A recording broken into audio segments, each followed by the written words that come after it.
우리가 교회에서 물질이나 헌금에 대해서 이야기를 하는 것은 대단히 불편할 수밖에 없습니다. 세상 TV나 소식을 보면 목회자들 특히 물질을 밝히는 사람이더라, 돈밖에 모르는 사람들이었는데 교회 헌금을 자기의 뜻대로 쓰다니, 이런 식으로 많은 비판을 받고 있는 게 현실적인 여건인 것 같습니다. 하지만 제가 본 목사님들 중에는 자신이 가진 것이 별로 없음에도 불구하고 멀리 나가서 힘겨워하는 사람들을 도와주려고, 자신이 비록 적은 것을 가졌지만 이 적은 것 중에서 작은 것을 투자해서 다른 사람을 도우려고 하시는 분들이 많이 있는데, 이상하게 세상에 비추는 하나님의 사람들은 욕심만 부리고 거짓된 모습을 보이는 그러한 상태에 빠졌다라고 사람들이 비난하는 그런 모습을 종종 발견하게 됩니다. 그래서 목회자들이 강단에 서서 헌금에 대해서 이야기한다는 자체가 너무 두렵고 이것을 굳이 해야 되나라는 그런 생각이 들지만, 반드시 목회자는 헌금에 대해서 이야기를 해야 됩니다. 목회자뿐만 아니라 모든 사람들이 물질에서 자유할 수 있는 사람은 아무도 없습니다. 다 작은 일에부터 무슨 일을 하든지 간에 물질이 필요함을 느끼고 물질로 인하여 시험을 받기도 하고 물질 때문에 또한 넘어지기도 하는 사실을 우리가 알고 있을 것입니다. 그래야 해서 때로는 세상 사람들이 이런 말을 합니다. 교회에 왜 헌금을 하는데, 아니 가진 것도 없는데 헌금하여서 어디에 쓰는데, 목회자들에게 생계비를 주기 위해서 또한 사례금으로 바치기 위해서 헌금하고 있나라는 세상 사람들의 눈초리가 대단히 매섭습니다. 그리고 믿는 사람들 입장에서도 생기도 어려운데 11자나 여러 헌금을 굳이 해야 되나라고 말하기도 하고 생각하기도 합니다. 왜 헌금을 해야 될까요? 이것은 꼭 아시기 바랍니다. 헌금은 목회자에게 사례금을 주기 위해서 하는 것이 결코 아닙니다. 이 헌금은 하나님께 물질을 드리는 행위일 뿐만 아니라 하나님께 감사와 사랑을 표현하는 행위입니다. 하나님의 것을 하나님께 드리는 것이고 하나님과의 친밀한 관계를 나타내는 것이 헌금이기도 합니다. 이 헌금을 통해서 이웃을 구제하기도 하고 교회를 세우는 일에 중요한 역할을 담당하게 되는 것입니다. 오늘 말씀, 바울을 통해서 하나님께 드리는 헌금에 대한 원리와 자세는 무엇인지 함께 나누어 보도록 하겠습니다. 첫 번째로 1절에서 5절에 보면 헌금은 주님의 은혜에 대한 감사이고 자원하여서 자신을 드리는 겁니다. 자신을 드리는 게 바로 헌금입니다. 바울은 마게도냐와 아가야 교회로부터 연보를 모아서, 이 연보가 바로 헌금입니다. 이것을 모아서 예루살렘 교회를 도우려고 합니다. 고린도 성도들이 어려운 일을 돕는 일에 동참해 주도록 요청하고 있는 것입니다. 먼저 바울은 마게도냐 교회가 있는데, 이 마게도냐 교회는 빌립보 교회, 데살로니가 교회, 그리고 베레아 교회가 있습니다. 이 교회가 예루살렘 교회를 돕기 위해서 풍성한 연보를 드렸다라고 처음 부분에서 이야기를 시작합니다. 그들은 가난하고 환난의 많은 시련에도 불구하고 기쁨으로 풍성한 연보를 넘치도록 했던 것입니다. 사실상 그들은 넉넉하지 않는 삶에도 불구하고 지나치게 자원하여서 오히려 풍성한 연보를 하나님께 드렸던 것입니다. 우리가 생각해 볼 때 자신의 앞가림도 이렇게 살기 힘든데 어떻게 이러한 마음과 실천이 가능할 수 있었을까요? 우리가 인간적인 생각으로 보면 좀 물질이 있을 때 하나님께 드려서 다른 사람을 돕는 게 당연하다고 생각하는데, 그들은 비록 어려운 상황일지라도 하나님의 것과 세상의 것을 구별하고 도움이 필요한 사람들이 있다면 기꺼이 하나님께 내어드리는 마음으로 연보를 했습니다. 이것은 다름 아닌 중심이 하나님께 있었기 때문입니다. 주신 이도 여호와시요 취하신 이도 여호와시니 내 삶을 통해 존귀와 영광을 받으실 분은 하나님이라는 마음과 믿음이 그들에게 있었기 때문에 하나님에 대한 감사함과 사랑이 그들 중심을 통해서 그대로 나오는 것입니다. 마태복음 6장 21절에 보면 이렇게 나와 있습니다. 함께 읽겠습니다. 내 보물이 있는 그곳에는 내 마음도 있느니라. 여러분이 머릿속에 생각하는 것 중에 떠오르는 것이 있을 줄로 생각됩니다. 그 중에 대부분은 물질이 많이 떠오릅니다. 가족의 생계를 유지하기 위해서 필요한 돈에 대해서 생각할 수밖에 없고, 더 많은 돈이 있다면 내가 다른 일에 투자도 할 수 있고 또한 다른 사람을 섬길 수 있는 자리에 있을 텐데 라고 하면서 물질을 많이 가졌으면 하는 바람이 우리 안에 다 있습니다. 여러분들 통장에 여러 돈이 보일 것입니다. 액수가 크면 클수록 기쁨이 이상하게 넘칩니다.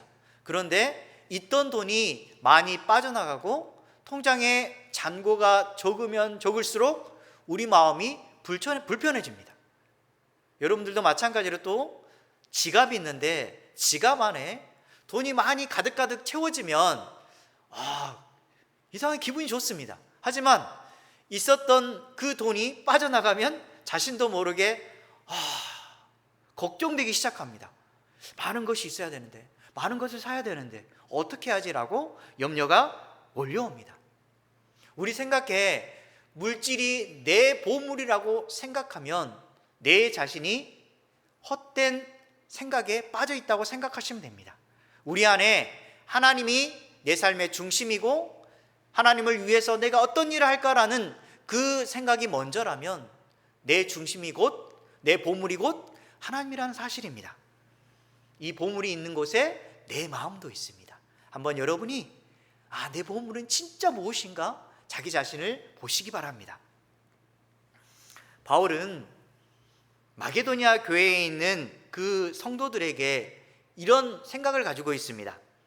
그들이 먼저 자신을 주님께 드리고 하나님의 뜻에 따라 행한 것이라고 그는 생각하고 말하고 있는 것입니다. 여러분들 가까이 있는 사람에게 물질을 쓰는 것에 대해서 어떻게 생각합니까? 내가 진짜 좋아하는 사람이 있으면 내가 가진 돈이나 필요한 것에서 분명히 아깝지 않게 쓸 것입니다. 그 친구에게 먹을 것도 사주고 또한 필요한 것 있다면 나눠주고 싶은 마음이 분명히 있을 것입니다. 그런데 가깝지 않은 사람에게 물질을 쓴다는 사실에 대해서 아마도 계산할 수밖에 없습니다. 내가 이것을 쓰면 저 사람이 좋아할까? 나중에 내가 이것 한 만큼 그 사람이 나에게 돌려줄까라는 그런 생각에 의해서 물질을 투자하는 것에 대해서 자신도 모르게 시간을 끌게 됩니다. 해야 될까? 말아야 될까? 하지만 하나님께서는 자신의 마음이 있다면 기꺼이 그 사람에게 드리려고 하는 마음이 자원해서 섬기려는 마음으로 드리려고 할 때 하나님께서 그를 사랑하시고 또한 앞으로의 필요한 물질도 공급해 주신다는 사실입니다. 물질은 움켜잡으면 잡을수록 꽉 막힙니다. 하지만 물질을 열고 흘려보내면 보낼수록 내 안에 물질이 더 들어옵니다. 이게 물질의 원리입니다. 움켜잡으려만 하지 마시고 혹시나 내가 할 수 있는 만큼 하나님께 드리거나 또한 주변 사람들에게 흘려보내서 사랑을 나눌 때 분명히 하나님의 긍휼하심과 도우심을 받으시기 바랍니다. 특별히 바울이 원하는 마음이 있습니다. 그것은 방금 데살로니가 교회나 마게도냐 교회처럼 자신보다 더 힘든 사람이 있다면 인색함이 아닌 기꺼이 자원하여서 드리시기 바랍니다. 자원하는 마음, 이게 중요합니다. 억지로 하는 것이 아니라. 고린도후서 9장 7절 말씀 함께 읽겠습니다. 각각 그 마음에 정한 대로 할 것이요 인색함으로 억지로 하지 말지니 하나님은 즐겨내는 자를 사랑하시느니라. 여기서 핵심은 인색함이나 억지로 하는 것이 아니라 즐겨내는 자를 하나님이 사랑하신다, 기뻐하신다는 것입니다. 저도 어렸을 때 이 교육을 잘 받았습니다. 교회에서 한 목사님이 이런 말씀 하셨습니다. 11조는 여러분의 것이 아닙니다. 하나님의 것입니다. 여러분이 만약에 10분의 1을 내려고 하지 않는다면 여러분은 하나님의 것을 도둑질하는 사람입니다 라고 말하는 것입니다. 그 말을 듣는 순간 제 마음에 불편함이 있었습니다. 아니, 내가 용돈 받고 있는데 굳이 그것을 하나님께 드려야 되나? 라는 생각이 있었지만 그 목사님의 말처럼 또 성경을 읽어보니까 그 내용이 나왔더라고요. 그래서 성경의 말씀처럼 11조를 내기 시작했습니다. 제가 가장 행복했던 헌금이 있었는데 그게 뭐냐면 제가 직장에 들어가서 첫 월급을 받았을 때 너무너무 좋았습니다. 물론 아르바이트나 다른 일을 통해서 돈을 받을 때가 있었지만 그것보다도 내가 원했던 직장에 들어가서 하나님께서 나에게 은혜를 불어주셔서 내가 그 직장에서 열심히 일하는 자체에 대해서 너무 고마웠고 첫 월급을 받았을 때 그때 지금 아쉬웠던 게 다 드렸으면 하는 바람인데 11조를 하나님께 드렸습니다. 그때 너무너무 감사했습니다. 하나님, 저에게 첫 월급을 허락해 주시고 하나님께 이 11조를 드리게 하심을 너무너무 감사합니다. 그랬던 기억이 있습니다. 우리 안에 하나님께서 주신 것이 있다면 이렇게 감사하는 마음으로 내 마음을 담아서 드렸을 때 하나님께서 너무너무 좋아하신다는 것입니다. 이와 같은 케이스가 바로 여러분 잘 아는 마리아의 예수님께 드리는 삶의 모습입니다. 요한복음 12장 3절 말씀 함께 보도록 하겠습니다. 마리아는 지극히 비싼 향유 곧 순전한 나드 한 근을 가져다가 예수의 발에 붓고 자기 머리털로 그의 발을 닦으니 향유 냄새가 집에 가득하더라. 지금 마리아는 사실상 예수님께 너무너무 감사하고 있습니다. 다름이 아니라 사랑하는 오빠 나사로가 한때 죽었습니다. 그런데 예수님께서 찾아와 주셔서 무덤으로 가시고 나사로야 불렀더니 사랑하는 오빠가 살아났습니다. 너무너무 감사했습니다.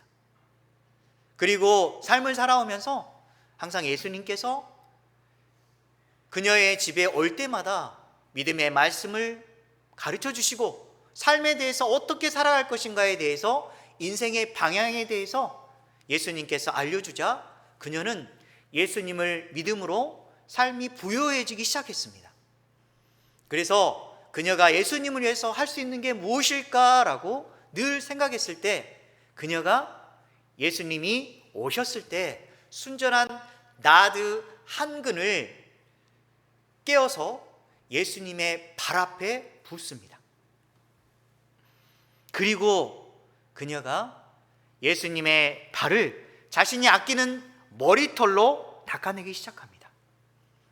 상당히 비싼 이 나드 한 근을 깨뜨리는 것도 너무너무 힘든데 자신의 머리털로 예수님을 위해서 발을 닦아드리는 그녀의 행위 너무너무 아름답습니다.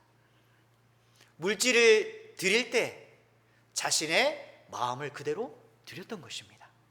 아까워하는 것이 아니라 주님께서 주셨사오매 내가 주님께 드립니다 라고 고백합니다.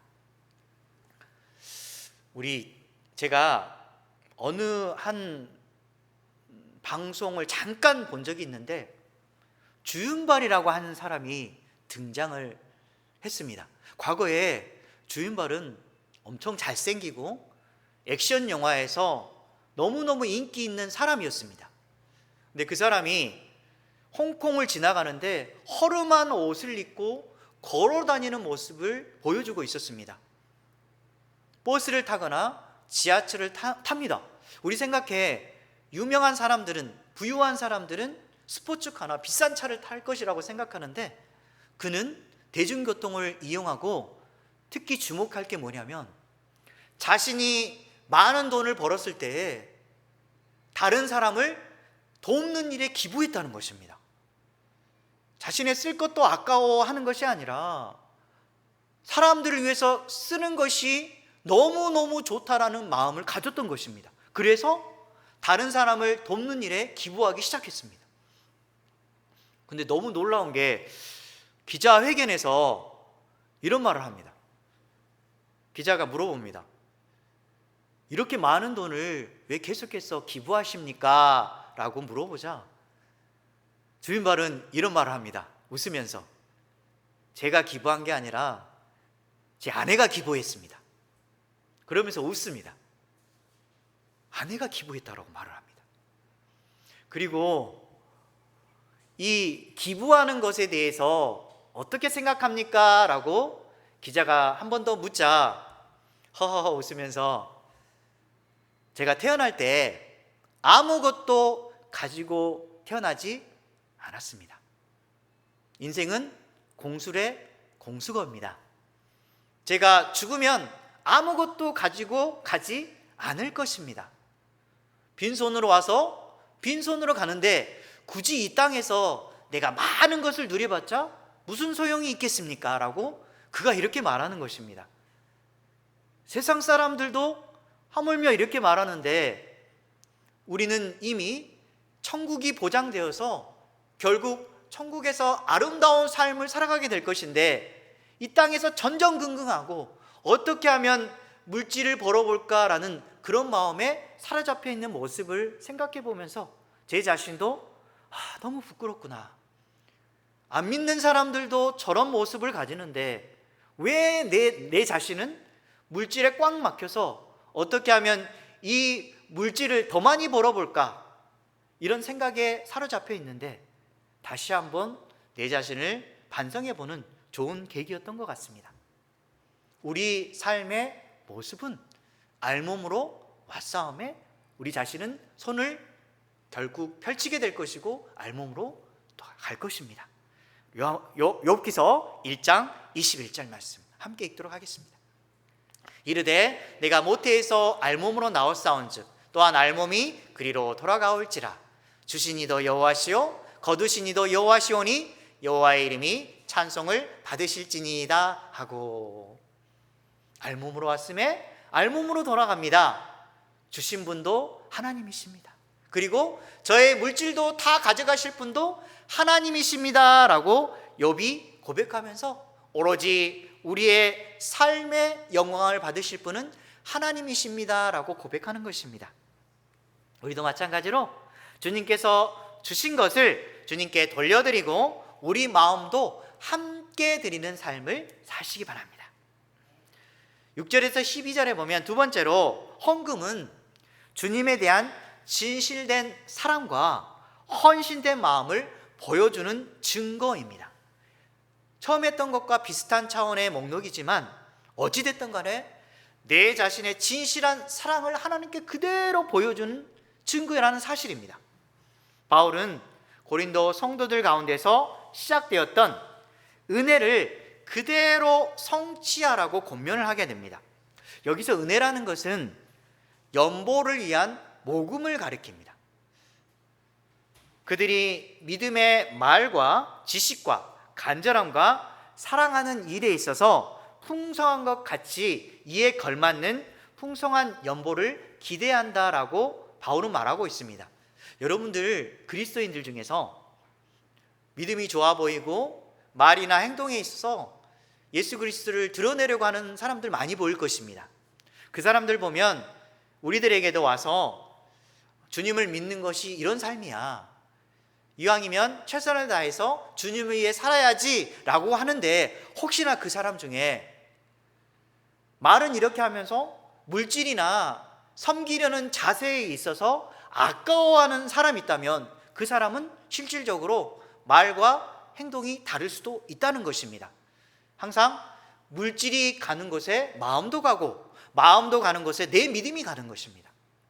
그래서 하나님께서 네 중심을 보고 드리려고 하는 그 마음속에 내가 있는지 확인해 보라고 말씀하시는 것입니다. 그래서 바울은 이 연보에 대해서 최고 모범으로 보이신 분이 바로 예수님이라고 오늘 말씀을 통해 말하고 있는 것입니다. 예수님은 하나님의 독생자로서 부유하신 자로서 생명을 주시려고 스스로 가난하게 되셨다는 것입니다. 하늘 영광을 기꺼이 버리시고 십자가에 죽으시는 그러한 자리까지 그분이 가셨던 것입니다. 빌립보서 2장 8절 말씀에 보면 함께 읽겠습니다. 사람의 모양으로 나타나사 자기를 낮추시고 죽기까지 복종하셨으니 곧 십자가에 죽으심이라. 우리도 항상 우리 삶을 살 때 예수 그리스도의 낮아지심을 또한 희생을 본받아서 삶으로 믿음을 그대로 나타내시기 바랍니다. 믿음은 행함으로 반드시 나옵니다. 말로만 하는 것이 아니라 내가 어떤 일에 대해서 하려고 했을 때 실천으로 옮겨서 하나님을 기쁘게 해드리는 삶이 진짜 믿음의 삶입니다. 이제 바울이 고린도 성도들에게 계획한 연보를 이행하라고 권면합니다. 예루살렘 교회를 위해서 연보를 모금한 것이 사실상 1년 전의 일이었습니다. 그런데 우리가 궁금한 게 1년 전부터 했다면 지금쯤 많은 것을 모았고 가난한 사람들을 위해서 도왔을 거라고 생각하는데, 이미 우리가 이전에 말했듯이 바울과 고린도 교회 간에 갈등이 있었습니다. 바울을 의심하고 바울이 하는 것에 대해서 이게 진짜일까라고 생각하여서 바울이 말하는 것을 듣지 않으려는 사람들이 존재했던 것입니다. 드디어 이런 문제가 해결되었기 때문에 시작한 일을 미루지 말고 이행하라는 것입니다. 자신들이 가난한 사람들을 돕기 위해서 기꺼이 연보를 준비하여서 바울에게 주려고 했던 그 마음을 실천하라는 것입니다. 이것은 곧 여러분이 진실된 마음으로 하나님을 사랑하는 것이 있다면, 저의 말을 믿고 하나님을 따르는 것이 있다면 이제는 행함으로 보여라는 것입니다. 만약에 그들이 진심으로 마음을 담아서 연보를 했다면 바울의 진심을 알고 또한 그들의 사랑의 진실함을 자기 자신도 증명하는 것입니다. 세상 사람들이 봤을 때는 뭐 이런 것이 자신의 말과 행동에 일치하는 거야. 에이, 이거는 물질을 모금하려는 거짓된 술책에 불과해 라고 말할 수 있을 것입니다. 우리 그리스도인들은 이렇게 봐서는 절대 안 됩니다. 이것은 사단이 주는 마음입니다. 우리는 깨끗한 마음으로 하나님께 드리려는 마음이 있다면 진심을 담아서 주님의 것을 주님께 드리는 겁니다. 그런데 사람들을 이것을 교묘하게 이용해서 너희들 교회에 배부르기 위해서 이런 거 하고 있잖아 라고 말을 합니다. 물론 거짓 하나님을 믿는 사람들 중에는 이런 모습을 보여서 하나님의 이름이 욕되어진 일을 당한 적이 있어서 세상 사람들이 믿지 않으려고 하는 것입니다. 하지만 내 자신부터 물질 앞에 깨끗했을 때, 하나님 앞에 믿음으로 살려고 했을 때 다른 사람이 뭐라 할지라도 나는 하나님께 받은 은혜가 크므로 하나님께 드린다라는 심정으로 행할 때 하나님께서 기뻐하시는 것입니다. 그래서 바울은 이런 말을 합니다. 형편을 따라서 하나님께 마음을 다해서 드리라는 것입니다. 어려운데 모든 것을 바치려는 것이 아니라 내가 할 수 있는 것만큼 하나님께 드렸을 때 중심을 보시고 하나님이 기뻐하신다는 것입니다. 이러한 것 중에 우리가 잘 알고 있는 게 두 렙돈을 드린 한 과부가 생각이 납니다. 그녀는 이 두 렙돈이 너무너무 적은 돈이지만 그럼에도 불구하고 예수님 앞에서 헌금을 드렸습니다. 예수님이 이것을 보시고 다른 모든 사람보다 더 많은 것을 드렸다라고 예수님이 말씀합니다. 이해가 되지 않습니다. 부자들이 11조를 드렸고 헌금을 했는데 그것보다도 더 많이 드렸다라고 예수님이 말씀합니다. 너무 놀랍습니다. 누가복음 21장 1절에서 4절 말씀 함께 읽겠습니다. 예수께서 눈을 들어 부자들이 헌금함에 헌금 넣는 것을 보시고 또 어떤 가난한 과부가 두렙돈을 넣는 것을 보시고 이르시되 내가 참으로 너희에게 말하노니 이 가난한 과부가 다른 모든 사람보다 많이 넣었도다. 저들은 그 풍족한 중에서 헌금을 넣었거니와 이 과부는 그 가난한 중에서 자기가 가지고 있는 생활비 전부를 넣었느니라 하시니라. 이 두렙돈을 넣은 과부에 대해서 다시 한번 생각해 보시기 바랍니다. 형편을 따라서 감사한 마음을 담아서 헌신된 마음으로 주님께 드렸습니다. 많은 돈을 드리면 물론 하나님이 기뻐하시겠지만 더 기뻐하는 것은 작은 것이라도 하나님께서 저에게 주신 것에 대한 그 고마움에 하나님 제가 기꺼이 주님께 올려드립니다 라는 것을 하나님께 드렸을 때 이 중심을 보시고 하나님께서 너무너무 기뻐한다는 사실입니다. 하나님은 물질의 크고 작음이 아닌 드림의 마음의 깨끗함을 보심을 꼭 기억하시기 바랍니다.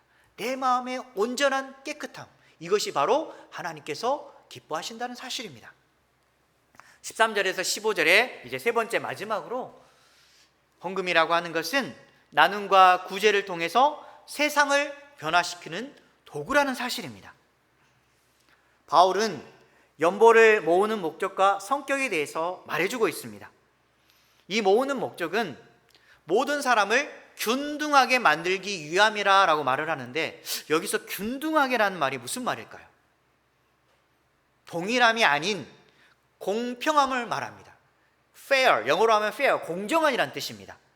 내 것을 모두 주어서 다른 사람과 똑같이 나누는 것이 아니라 내가 할 수 있는 만큼 드리는 것입니다. 어려움에 처한 다른 성도의 필요를 채워주는 일에 자신의 책임을 다하는 것입니다. 바울은 넉넉한 것을 나눔으로 서로 균등하게 되는 원리를 따라서 구제에 동참해야 함을 나타내고 있는 것입니다. 혹시나 여러분이 육적으로, 영적으로 많이 가진 자라면 적게 가진 자를 섬김으로써 믿음의 길을 꼭 걸으시기 바랍니다. 이게 바로 하나님의 뜻입니다. 하나님이 주신 분명한 재능이 있습니다. 하나님께 받은 이 재능과 물질을 다른 사람을 돕기 위한 기회로 삼는 저와 여러분 되시기 바랍니다.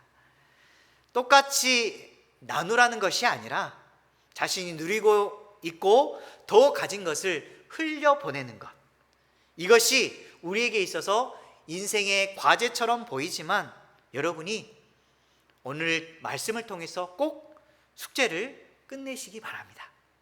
말씀을 정리하도록 하겠습니다. 헌금에 대해서 하나님께서 원하시는 것은 금액의 크기가 아니라 우리의 마음과 헌신입니다. 헌금은 주님의 은혜에 대한 감사이고 자원하여 드리는 것입니다. 또한 헌금은 주님에 대한 진실한 사랑과 헌신된 마음을 보여주는 증거입니다. 물질과 함께 자신을 주님께 드리십시오. 형편에 따라서 감사한 마음을 담아서 헌신된 마음으로 주님께 드리고 자신의 재능과 물질을 다른 사람을 돕기 위한 기회로 삼는 저와 여러분 되시기 바랍니다.